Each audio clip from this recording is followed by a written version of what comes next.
Dzień dobry, witam serdecznie w moim ogrodzie. Dzisiaj będzie filmik poświęcony moim różom.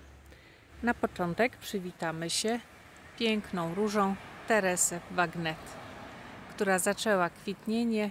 Rozwinęły się dwa piękne kwiatki w kolorze takim perłowo-różowym. Są bardzo ładne, takie delikatne, zrobione trochę jak z bibułki. Ma dużo pąków i na pewno będzie wkrótce obficie kwitła. A teraz przejdziemy do moich pozostałych róż. Tutaj z przodu jest rabata z moimi różami, które były posadzone w tym roku na wiosnę. Sadziłam je późną wiosną, właściwie już tak w połowie kwietnia można powiedzieć, więc był to właściwie ostatni termin, nawet odrobinę za późno. Ale właściwie wszystkie się przyjęły i ładnie zaczęły puszczać. Tutaj jest róża Old Port, tutaj jest róża Heidi Klum, dwie róże w takim lawendowym kolorze. Tam dalej z tyłu, ta o ładnych zielonych liściach, to jest róża Blue Rhapsody, którą przesadziłam z cienia. Myślę, że tutaj będzie miała o wiele lepsze stanowisko. Zresztą wszystkie te róże niemal są przesadzone właśnie z takich miejsc, gdzie było już zbyt cieniście dla nich. Tutaj jest róża Hansstead Rostock o takim żółtym, morelowym kolorze. Niewysoka, ładna różyczka tutaj na brzegu będzie dobrze wyglądać. Natomiast tutaj jest róża Augusta Louise. Przepiękna róża z falbankowatymi płatkami. Kolor ma jasno-morelowy, trochę w różowy wpadający. Bardzo ładna różyczka. Myślę, że tu będzie miała też dobrze. Wcześniej rosła za bzem ottawskim, no więc miała dużo mniej światła niż teraz. Ta różyczka i tamta różyczka o takich bordowawych listkach to są dwie takie same różyczki o płatkach czerwono obrzeżonych, jasno-kremowe płatki z czerwonym brzeszkiem, Prince de Monaco. Pełną nazwę podam na ekranie, bo teraz nie pamiętam. Jubilee du Prince de Monaco, coś takiego. No w każdym razie nazwa jest zabójcza. To są róże rabatowe i one tutaj będą ładnie wyglądać.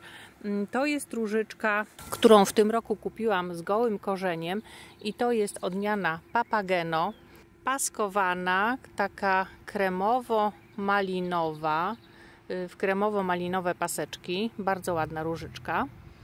Natomiast tutaj jest różyczka Homage Barbara, róża rabatowa i też ma pofalowane płatki, podobnie jak Augusta Louise. Tylko ta różyczka jest bardzo ciemnobordowa, w takim kolorze prawie czarnym. Natomiast tam i tam są dwie sztuki odmiany Baroness, różowa róża rabatowa, bardzo obficie kwitnąca. Widzę, że zaczyna ładnie puszczać. Powinna przeżyć tę przeprowadzkę. Muszę je podlewać, ponieważ jest niesamowicie sucho. Natomiast tutaj jest róża Reine des Violettes, róża pnąca, parkowa, o przewieszających się pędach i o kwiatach lekko liliowych. I to są róże właśnie, które sadziłam w tym roku. A teraz przejdę do róż, które już rosną na swoim miejscu ładnych parę lat. Tutaj jest róża Schloss de Eutin. Bardzo ładnie się rozbudowała. Wiosną wszystkie róże przycięłam bardzo nisko. Chciałam je odmłodzić i teraz wypuszczają całkiem nowe pędy niżej u nasady krzewu. Bardzo ładna różyczka i dobrze przetrwała ten przymrozek, który był niedawno. Dzisiaj mam zamiar też zrobić lekki porządek w różach. Tak sobie pomyślałam, że część pędów róż przytnę niżej, żeby wypuściły pędy boczne i dzięki temu kwitnienie mi się rozciągnie w czasie. Róża nie zakwitnie całym krzaczkiem na raz, tylko po prostu będzie trochę kwiatów w późniejszym terminie. I tutaj przy tej róży widzę, że albo coś zjadło pączek szczytowy, albo ten pączek szczytowy ucierpiał w czasie przymrozków. W każdym bądź razie nie jest ładny, nawet chyba go wcale nie ma. I na przykład ten pęd przytnę tak mniej więcej na wysokości 4. listka od dołu. I tak samo zrobię z tym pędem. To jest taki dłuższy pęd, on jest mocny i da mocne pędy boczne i tutaj go ciachnę. Tutaj też mam jeszcze taki pęd, który czubek ma zniszczony, więc tutaj nie będzie kwiatu, dlatego ten pęd też troszeczkę niżej przytnę, tak mniej więcej nad 4. listkiem. No i jeszcze ten pęd. Tutaj jest taki mocny pęd. W ten sposób przycięłam 4 pędy, właściwie tylko 1, 2 przycięłam ze zdrowymi czubkami, natomiast 2 miały już czubki zniszczone, więc na czubkach tych pędów i tak nie byłoby kwiatów.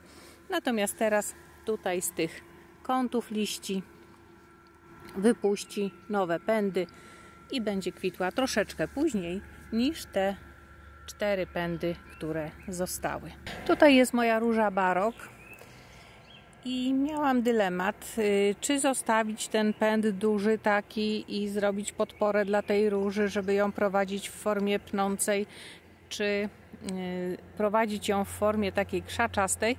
No i dylemat sam się rozwiązał, ponieważ też szczyt tego pędu jest zniszczony. Prawdopodobnie przyczyniły się do tego przymrozki. Więc on już nie będzie długi rósł. I tutaj też. Także też przytnę trochę krócej. Tak mniej więcej 4 listki, 4-5 listków nad. Tutaj, tu są 2 takie listki, jeden koło drugiego. I tutaj przytnę, żeby wypuściła pędy boczne. I tutaj u róży wielkokwiatowej też, jak widać, te szczyty pędów niestety pozamierały. Pędy nie były długie, dlatego tutaj już nic nie będę wycinać. Jak widać, zaczęła już puszczać młode pędy zamiast tych szczytów. Tutaj, o, tu jak widać jest 2 pędy. Tutaj jest różyczka Aleksandra Princess of Luxembourg. Też jej skrócę kilka pędów. Tutaj razem są 3 krzaczki. Ten jest taki krzaczek podstawowy, który posadziłam jako pierwszy. Natomiast ten krzaczek i ten krzaczek, nawet 2 krzaczki, to są krzaczki, które wyrosły przez odkłady. Przysypałam gałązki, wypuściły korzenie i teraz są tutaj 4 krzaczki właśnie tej odmiany. I też przytnę troszeczkę tę różę. Ona wypuszcza bardzo mocne te pędy, bardzo kolczaste i bardzo długie. A jeżeli przytnę tutaj w tych krzaczkach, w tych 2, część tych pędów, właściwie prawie wszystkie, 2/3 z pędów tutaj wytnę w tych 2 krzaczkach, wówczas wypuści właśnie pędy boczne na dole, które będą kwitły w późniejszym terminie. Przytnę tutaj, tak mniej więcej na jednej wysokości, żeby było to takie w miarę zgrabne krzaczysko. No, kolczaste to jest.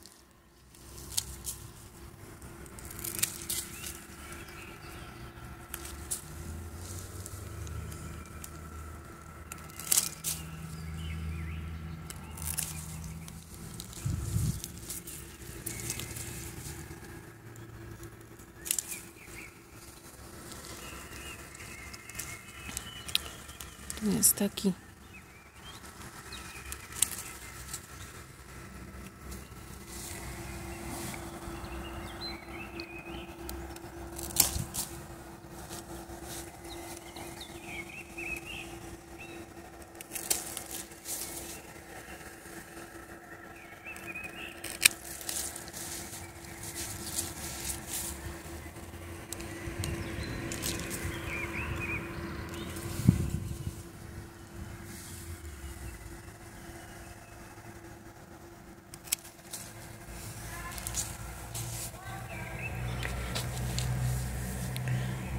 tutaj te pędy, które są z przodu, przycięłam, natomiast tutaj z tyłu zostawiłam i na tych 2 krzaczkach tutaj, które rosną, też zostawiłam. Także mam nadzieję, że to kwitnienie mi się troszkę rozciągnie. Kwiaty ma bardzo ładne, naprawdę prześliczna róża, dosyć silnie rosnąca. Tutaj róża Botticelli, która właściwie sama z siebie kwitnie przez cały sezon, więc nie będę przy niej nic kombinować. Ona wypuszcza niemal do jesieni przez cały czas pąki.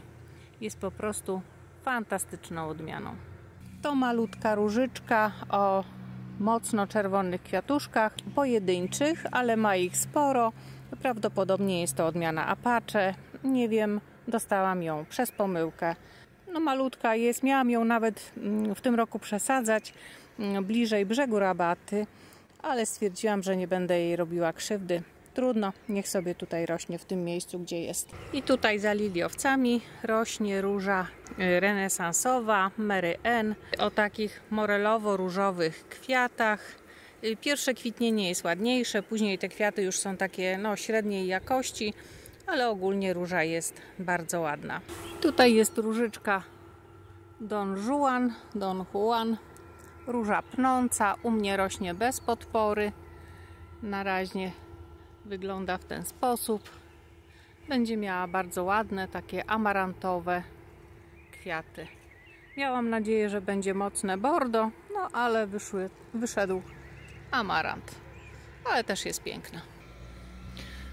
Pięknie rozrosła mi się róża John Lang, chyba tak się to wymawia.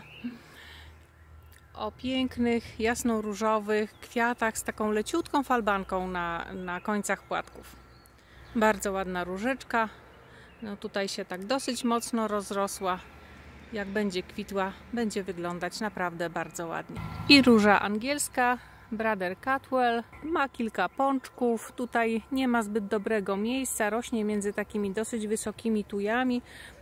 Muszę tę tuję, tę tutaj chyba podciąć po prostu na wysokość tak mniej więcej ponad metra i wtedy będzie miała tutaj lepsze warunki, więcej będzie miała światła. I tutaj przy okazji, jak podetnę tę tuję, to więcej światła dostanie moja róża Eden, która tutaj też jest zacieniona, nie ma dobrych warunków, ale mam nadzieję, że właśnie po podcięciu tui już będzie mogła sobie rosnąć swobodnie. Tu w cieniu schowana rośnie róża Louis Odier, która ma różowe kwiaty. Ładnie wygląda, ale jest bardzo wrażliwa na czarną plamistość. Na razie jeszcze nic jej nie bierze. Ma ładne liście, ale to jest dopiero początek sezonu. No i oczywiście ma już mszycę. Także wszystkie róże trzeba opryskać na mszycę. Tutaj są dwie różyczki o bardzo ładnych kwiatach. Jaśniutko żółte z lekkim różowym rumieńcem. Bardzo ładne dwie różyczki. I tak widzę, że ma 3 pędy ten krzaczek, ten, który tutaj jest. I wszystkie 3 pędy są zakończone martwymi pąkami. Nie ma tutaj szczytów pąków po prostu. Zostały uszkodzone przez ten przymrozek. I te 3 pędy przytnę mniej więcej nad 4. węzłem. Tu i tak na tych pędach kwiatów by nie było. Natomiast dzięki temu ładnie mi się rozkrzewi, będzie kwitła później, ale będzie miała może jakoś więcej kwiatów. Tutaj jest bardzo ładna róża New Imagine, bordowa, w białe paski. Przepięknie kwitnie i ona, z tego co widzę, nie jest uszkodzona przez przymrozki. Na szczytach wszystkich pędów są pączki i już niedługo będą się rozwijać. Tutaj listek jest tu uszkodzony, ale listek to nie szkodzi. Zaraz zobaczę. A nie, tutaj, tu nie ma pąka. Także też przytnę ten pęd. Niech się rozgałęzia na dole i niech kwitnie troszkę później. Można zostawić te pędy w takiej wysokości, jakiej są, ale wtedy młode pędy wyrosną właśnie na samej górze. Tu coś mi zżera liście, 2. Odetnę. Poleciało, zaraz później sprzątnę. No i tak właśnie wygląda moja różyczka New Imagine. Tutaj nad porzeczkami rośnie róża Souvenir Dr Germain, zdaje się, tak to było. Róża pnąca o bardzo ładnych bordowo-fioletowych kwiatach i to są właśnie, te są jej pąki. Natomiast tutaj te bardziej różowe pąki to są pąki odmiany Rose Direct. No i mszyce. Posadzone zostały tutaj, powiedzmy tak, na tymczasem. No i już zostały. I chyba już zostaną, nie będę ich przesadzać, ponieważ już teraz są dosyć duże, stare, więc szkoda ich ruszać. I takim sposobem zatoczyliśmy koło po moim ogródku. Wróciliśmy do pięknej róży Teresy Bagnet. Dziękuję za oglądanie mojego filmu. Zapraszam na następny. Do zobaczenia.